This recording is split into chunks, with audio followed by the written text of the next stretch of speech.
یہ جو آئینی عدالت کا معاملہ تھا کل رات تو یہ موقف سامنے آیا کہ جی کہ اس پہ ابھی ڈسکشن ہو رہی ہے، لیکن خبریں یہ آ رہی تھیں کہ اسلام آباد ہائی کورٹ کا 3rd فلور خالی کروایا جا رہا ہے، کام باقاعدہ شروع ہو گیا ہے۔ تو یہ کیا خبریں ہیں؟ اگر وہ ابھی چیزیں ڈسکس ہو رہی تھی تو یہ سب کچھ پہلے کیسے ہو رہا تھا؟ میں وہی بات کرنا چاہ رہا تھا کہ یہاں صفائی ستھرائی کا کام جو ہے وہ شروع ہو گیا ہے، اور جو یہاں پہ فیڈرل شریعت کورٹ ہے جو سپریم کورٹ کے سامنے ہی اپوزٹ سائڈ پہ روڈ کی دوسری طرف ہے، وہ عمارت جو ہے وہ آئینی عدالت کے لیے جو ہے وہ خالی کرائے جانے کا امکان ہے۔ ابھی تک حتمی فیصلہ نہیں، ویز موجود ہے، اور فیڈرل شریعت کورٹ جو ہے وہ اسلام آباد ہائی کورٹ کے 3rd فلور کو خالی کرا لیا گیا ہے، یہ تو پتہ ہے ہمیں، اور وہاں پہ منتقل جو ہے وہ کی جائے گی۔ اور یہ ترمیم ابھی آئی نہیں، بلکہ پیپلز پارٹی کا موقف بھی ابھی نہیں آیا تھا کہ آئینی عدالت کا ہم کیا کریں گے، تو اس سے پہلے یہ سارے انتظامات اور یہ ساری چیزیں جو ہے شروع ہو گئی تھی۔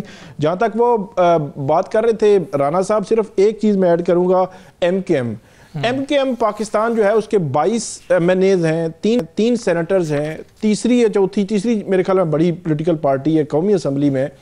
تو جب آپ کو اپنی جو ورت ہو وہ نہ بنائیں تو پھر یہی ہوتا ہے نا کہ کل اظہار الحسن صاحب نے کہا کہ ہمیں 2 دن پہلے پتہ چلا اور کل ہمیں بریفنگ ملی۔ بریفنگ ملنے سے پہلے وہ اس مسودے کو سپورٹ کر چکے تھے۔ تو جب آپ کی پوزیشن یہ ہو کہ آپ کو پتہ ہی نہیں ہے کہ یہ ترمیم ہونے کیا جا رہی ہے اور اس کو آپ سپورٹ کر رہے ہوں، تو پھر جو 140A ہے جو بلدیاتی انتخابات کے حوالے سے، وہ آپ مطالبہ کریں پرائم منسٹر سے۔ پرائم منسٹر صاحب نے کہا ہم تو سپورٹ کریں گے، تو پیپلز پارٹی نے تو لفٹ ہی نہیں کروائی ان کو، تو پیپلز پارٹی کے بغیر ترمیم ہو نہیں سکتی، تو ایم کے ایم تو ختم ہو گیا نا معاملہ ان کا۔ تو شاکر صاحب اس پہ بھی بتائیے گا کہ آج تک بھی یہی فیصلہ ہے کہ 14 نومبر سے پہلے ہی منظور کرنا ہے، جتنا بھی منظور کر لیا اسی سیشن میں کرنا ہے؟ اب جی بالکل 14 نومبر تک یہ ابھی تک کی ہماری اطلاعات ہیں کہ اس وقت تک اس میں تبدیلی مکمل ہونا ہے، اور اس میں تبدیلی نہیں ہے۔ اور اب تو میرے خیال میں تھوڑی سی مزید کلیرٹی ہو گئی ہے۔ ابھی تو جو رانا ثناء اللہ دوسرے وزراء کہہ رہے تھے نہیں بڑی جی بحث میں بیسا ہوگا، مشاورت ہوگی، سول سوسائٹی سے بھی تجاویز لی جائیں گی، وہ کہہ رہے ہیں مشاورت کی ضرورت نہیں ہے، آئینی عدالت بنانی ہے بنا دیں گے، ٹرانسفر ججز کا آرٹیکل میں ترمیم کرنی ہے کر دیں گے، آرٹیکل 243۔ انہوں نے کہا جی ضرورت نہیں ہے کہ کون سی بحث ہو بیسا، یہ سارا کچھ ہونا چاہیے۔ عوام بھی تو ہے نا جس نے ووٹ دے کے انہیں بھیجا ہے، عوام بھی تو ہے نا جس آئین پاکستان کے تحت جن کے فیصلے ہونے ہیں، جنہوں نے اس پاکستان میں رہنا ہے، تو اس آئینی ترمیم کو مضبوط بنانے کے لیے عوام کی رائے لینی چاہیے۔ ویسے یہ وہ عوام کی رائے سے ہی رانا صاحب یہ سب لوگ پہنچے ہیں نا جو ووٹ دیں گے، اپنے اپنے حلقے کی رائے ہی دے رہے ہوں گے، وہ ہمیشہ سے ایسے ہی ہوا ہے۔ ٹھیک آپ ٹھیک کہہ رہے ہیں، نہیں ہمیشہ سے ووٹ تو ایسے ہی ہوتا ہے۔ آپ ٹھیک کہہ رہے ہیں، یہاں کل ایم کہہ رہی تھی۔ جی ہمیں نہیں بھولنا چاہیے 8 فروری الیکشنز کے بعد جو بہت زیادہ الزامات فارم 47 کے آئے تھے، پھر مخصوص نشستیں ان کو ملی، پھر ان کی 2/3 میجارٹی پوری ہوئی۔ میں وہ کہہ رہا ہوں کہ ہمیں نہیں بولنا چاہیے، لیکن عوام تو پھر عوام کے پاس صاحب آج چائے کا چسکے لگاتے ہیں اور بڑے انداز میں کوئی نہ کوئی طرز کر کے آگے نکل جاتے ہیں، یہ بول پھینکتے ہیں جان کے اور آگے نکل جاتے ہیں۔ نہیں ران صاحب میں یہ بات کر رہا ہوں کہ بس اب جو بھی ہے آج کے دن میں جو ممبر قومی اسمبلی ہے اور سینٹ کا ممبر ہے، یہ اختیار تو ان کے پاس ہی ہے کہ انہوں نے ووٹ کرنا ہے، اور اس کو ہی عوامی رائے بھی سمجھا جائے گا۔ عام طور پہ یہی ہے، یہ مطلب قانونی طور پہ یہ معاملہ، میں قانونی طور پہ بات کر رہا ہوں۔ قانونی طور پہ تو اگر عوامی طور پہ کریں تو ہر چیز کے اوپر جس وقت کوئی ریٹ بڑھاتے ہیں تب بھی عوام سے پوچھنا چاہیے کہ بھائی آپ لوگ افورڈ کر لیں گے، وہ تو پھر ہر معاملے پہ مہنگائی کی ہم بات کرتے ہوتے ہیں۔ رانا صاحب ٹماٹر تو سستے ہوئے ہیں جی، مطلب کہ خدا کر کے، لیکن ساتھ ہی پیاز مہنگے ہو گئے۔ اچھا مزے والی بات غور کریں آپ، یہ مقابلہ ہے آپس میں سبزیوں کا، سر اسی بیان ہے، غور کریں آپ کہ وہ سبزی مہنگی ہو رہی ہے جس کا ہنڈیاں میں ڈلنا ضروری ہے، ٹھیک ہے؟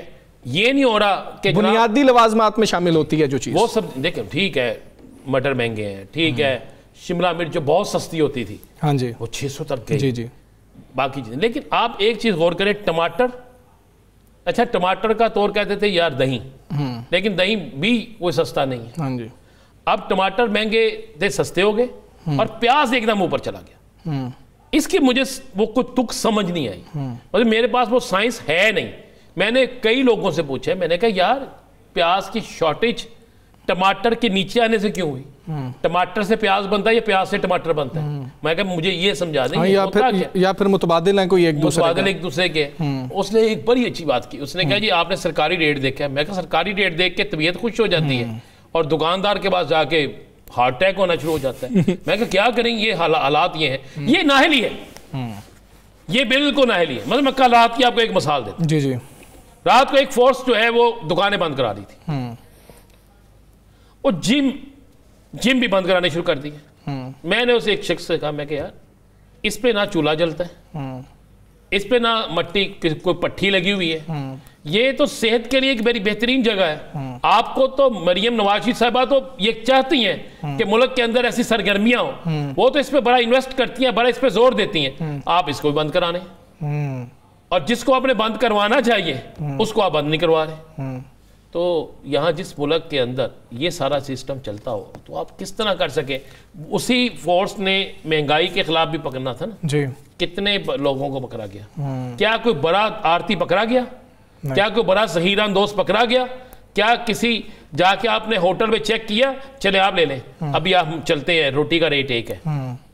5 سٹار ہوٹل میں روٹی کا ریٹ کیا ہے سر؟ پانی کا ریٹ بدل جاتا ہے, بوتل کا ریٹ بدل جاتا ہے, چپس کا ریٹ بدل جاتا ہے, ہر ایک چیز کا ریٹ بدل جاتا ہے نا. کتنے لوگوں نے وہاں پر رہتے وہ یہیں پہ ہے نا, قانون تو ان پہ بھی لاگو ہوتا ہے نا. بالکل ایسی ہے, تو کیوں نہیں لگاتے وہاں؟ بالکل ٹھیک ہے. اگر آپ کر رہے ہیں تو پھر باقاعدہ طور پر پرائس کنٹرول کمیٹیز کے بارے میں تو ہم بات کر تھک گئے ہیں, پتہ نہیں وہ کیا کر رہی ہیں.